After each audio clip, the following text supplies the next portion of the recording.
it's Lindsay from Wannabe KY Homesteaders, and today we're going to get all of our canning stuff ready because the canning season is just around the corner.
Alright, so first thing, I want to get all of my jars ready.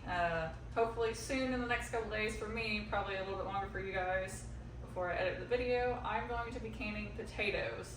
So all of my potatoes are going to go in these bigger jars. So I'm going to go ahead and move all of these out of the way just so I can finish organizing these smaller jars and so that these are ready to go.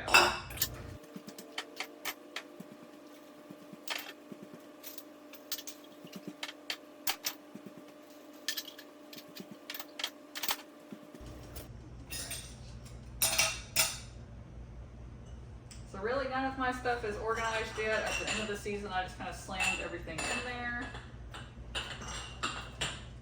So I definitely need to be more mindful this year and try to keep everything together.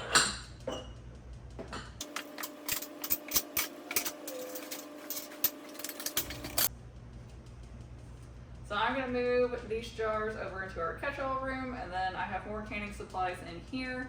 So I'm going to go through everything that's in here and hopefully try to find a home for it. I want all my canning stuff to be readily available. Now I'm not going to be canning like huge days of bunches of stuff. I'm probably going to be doing a little bit at a time just with how our garden's producing, and that is preferred just because I don't want to be spending days upon days canning stuff. I still work full time, so this is more of a weekend project for me. So I need to be mindful and I need to try to keep on top of everything. So a few weeks ago, Sam's Club had jars online. This is the pint size, so I got 2 full boxes of them, just so I have plenty of them. I may not use them all, may not need them all, but they were on sale. It's 26 bucks for 30 of them, I believe. So I feel like that's a pretty good deal, and I wanted to keep some on hand. We have a Menards here in Richmond that has some of these smaller sizes, and I only use the regular mouth jars. I personally find that easier. My funnel fits in there. I feel like it's easier to keep clean. I don't really want to have to keep up with 2 sizes of rings and lids.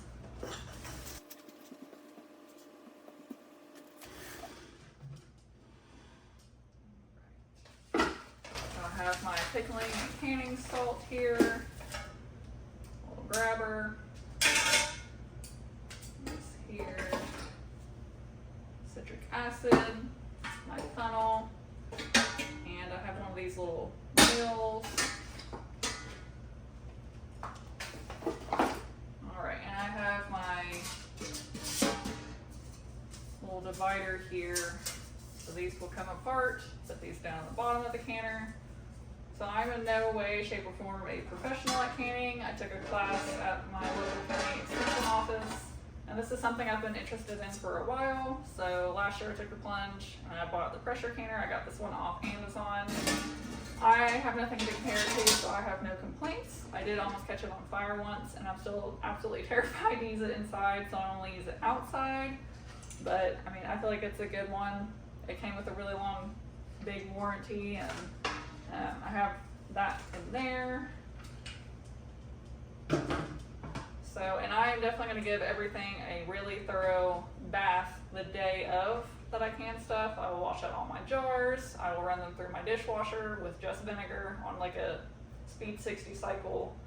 I'll do that with my rings. I'll do that with my lids, just to make sure everything's sanitized. We do have pets.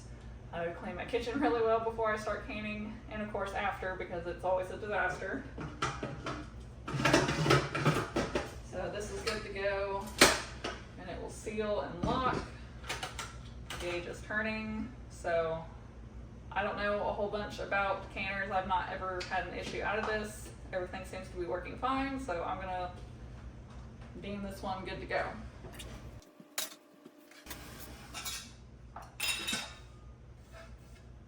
Alright, so I have more rings.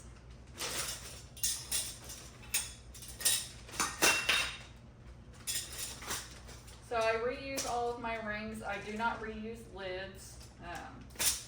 So I did go through and buy a pack of lids, plus I have a couple extra and 3 other boxes. So I will be taking all of those. And I actually have an extra tub that I cleared out that was in the pantry, so I'm going to put a lot of my canning stuff in there, like my rings, my lids, my food processor.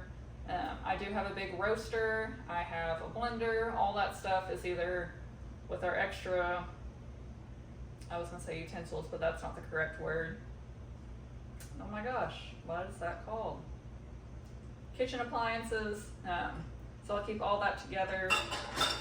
And I do have quite a few more of these jars, which is a good thing. So last year I canned a lot, I learned a lot, and I learned some things I need in bigger sizes, some things I need in smaller sizes, like green beans. I don't know why I did it in the small ones, because this is the size of green beans that we'll eat in a serving, or in a day, or in a meal, whatever you want to say. So definitely going to be planning more carefully for that. And I have reused jars, and I do not buy them off Marketplace. I know I've seen lots of people post, oh, free canning jars, just to make sure it's safe and clean. I do not want to get sick from anything. I buy them brand new, or I keep them with me after I've used them because I know they're clean. So I have my rack here. So this is good to go. So I'm going to grab my tub, I'm going to put all my stuff together, and then I'm going to kind of go through a couple of things that I have in preparation for this canning season. I just remembered I needed to check for my other utensils and stuff, a debuggler. This is for my lids when they get super hot. So put this ring in here. I definitely do not need to purchase any more rings. I am good to go on that end.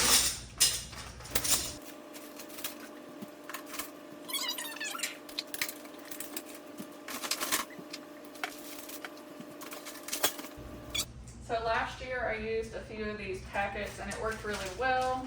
They come with directions on the back. So I'm going to try to can more of things that we use. Like we go through a lot of pizza sauce to make a lot of our pizzas. So I'm going to try to do 3 batches. I only made 1 round of relish last year and I'm on my last jar, so I'm probably only going to do 1 of those.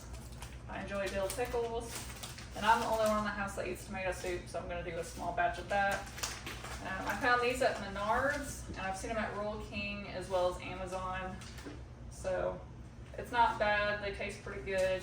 And I also use the ball books for all of my recipes that I'm not using packs for, just because I want to make sure I'm doing it correctly and I want to make sure I'm doing it safely. So Ball has 2 canning books. Here's the original Ball Blue Book, which I have tags on everything that I would like to can. Doesn't mean I'm going to can all of it this summer. If I did, that'd be awesome, because we'd definitely be set on food. And then Ball also came out with a brand new book, and I found some recipes in here that I want to try. So if you're going to buy a book, I would just get this all new one. All the same stuff is pretty much in here, as far as the process and how to do it, pressures, water bath canning versus pressure canning. All right, so I have all my stuff organized here. I have all my canning stuff in this tub, plus a few jars. I have both my cookbooks or canning books, my pressure canner, and then off to the side here I have my vinegar and lemon. So I went through and pulled out anything that was expired or about to expire that I wasn't going to use, just to get it out of the way. I put stuff that was still good that we need to go ahead and use this summer into my pie safe, so then that way I have plenty of room. I'm still probably going to run out of room. I try to go through our pantry and our pie safe a couple times a year, so as I can stuff, I will obviously need to move some stuff around. Like, I really wanted to do diced tomatoes this year, but I still have at least 5 cans, if not 6 cans of the diced tomatoes, so I really don't need to do that, so I can, you know, do more of like a chili base or something. So I'm gonna go ahead and end the video here. Thank you for joining me getting ready for this next canning season, and I will see you on the next one.